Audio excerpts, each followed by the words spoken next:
Morning children. ఈరోజు భిన్నాలకు సంబంధించి ఫ్రాక్షన్కు సంబంధించి ఒక లెక్కను చూద్దాం. నిర్మాణ పనికి సంబంధించిన ఒక ఖాళీ ట్రక్కు బరువు 2/1/4 టన్నులు.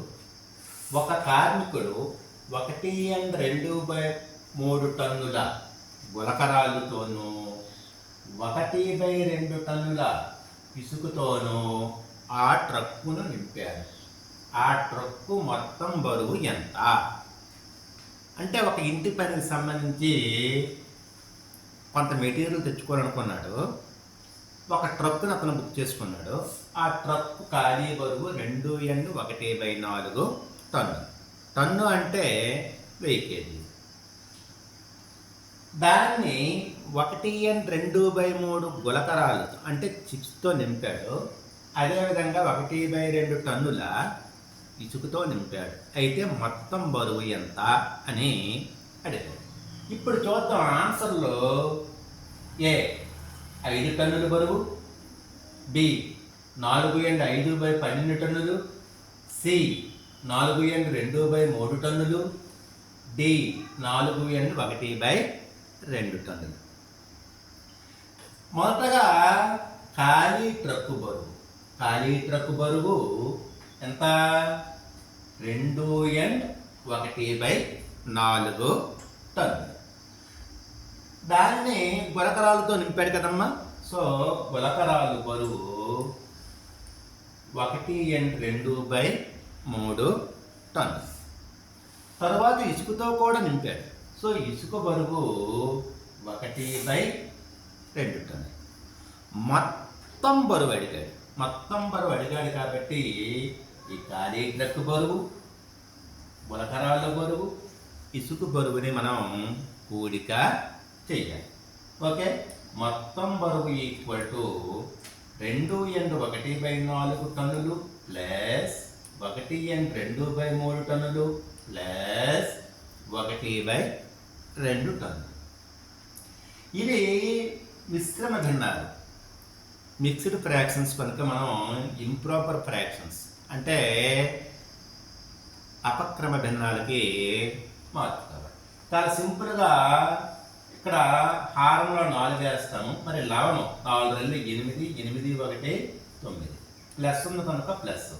హారంలో 3 వేస్తాము. 3 1 3, 3 2 5, 5/3 ప్లస్ 1/2 అనేది 1/2గా రాసుకుంటాం. కానీ ఇక్కడ ఇవి ఒకవేళ ఈ భిన్నాలను కూడిక చేయాలన్నా, తీసివేత చేయాలన్నా, లేకపోతే ఆరోహణ అవరోహణ క్రమంలో రాయాలన్నా అవి సజాతి భిన్నాలుగా ఉండాలి. సజాతి భిన్నాలు అంటే ఏంటి? లైక్ ఫ్రాక్షన్స్ అంటే ఏంటి? హారాలు సమానంగా ఉండాలి. మరి ఇక్కడ హారాలు సమానంగా ఉన్నాయా? లేవు. సో మనం ఏం చేయాలంటే వీటి యొక్క హారాలకి ఎల్సిఎం కసాగ్ అనేది కట్టాలి. 4కి 3కి 2కి కసాగు కట్టాలి. 4 3 2. మొదటగా ఈ విధంగా లైన్స్ డ్రా చేసుకొని ఈ మూడిట్లో ఏదైనా 2 చేత నిశ్శేషంగా భాగించబడుతుందేమో ఒకసారి చెక్ చేసుకోవాలి. 4 2 చేత నిశ్శేషంగా భాగించబడుతుంది కనుక కనీసం 1. సో 2 వేసుకోవాలి. 2 2 4, 2 అంతలా 3 లేదు కాబట్టి 3ని అలా దించేస్తాము. 2 1 2. మరలా లైన్స్ డ్రా చేసుకొని ఈ మూడింటిలో ఏదైనా 2 చేత నిశ్శేషంగా భాగించబడుతుందేమో చెక్ చేసుకోవాలి. చూడండి, ఇక్కడ 2 ఉంది కదా. 2 1 2, తర్వాత 3 నిశ్శేషంగా భాగించబడదు, 1 కూడా లాగించుకుంటాం. మరలా ఈ విధంగా లైన్స్ డ్రా చేసుకొని ఈ మూడింటిలో ఏది కూడా 2 చేత నిశ్శేషంగా భాగించబడదు కనుక ఏం చేయాలి? 3 చేత. సో ఈ విధంగా చేసుకోవాలి. సో 2 2 3 కసాగు అంత 4 3 2 కసాగు ఏమవుతుందంటే 2 × 2 × 3 దట్ ఈక్వల్ 2 2 4 4 3 12. అంటే వీటి యొక్క హారాల్లో మనం ఏం చేయాలంటే 12 వచ్చేటట్టు మనం చూసుకోవాలి. ఇక్కడ 4 ఉంది, దీన్ని 12 చేయాలి. ఈ 4ని 12 చేయాలంటే దేంతో గుణకారం చేయాలి? 3 చేత గుణకారం చేయాలి. ఎప్పుడైతే ఒక భిన్నం యొక్క హారాన్ని 3 చేత గుణకారం చేసామో దాని యొక్క లవాన్ని కూడా 3 చేత గుణకారము చేయాలి. ఓకే, ప్లస్ ఉంది కనుక ప్లస్ తర్వాత 5/3 వేసుకుంటాం. దీని యొక్క హారాన్ని కూడా మనం 12 చేయాలి. 12 చేయాలంటే 4తో గుణకారం చేయాలి. ఎప్పుడైతే కిందన 4 చేత గుణకారం చేసామో మీదను కూడా 4 చేత గుణకారం చేయాలి. ప్లస్ వేసుకుంటాం. తర్వాత 1/2 వేసుకుంటాం.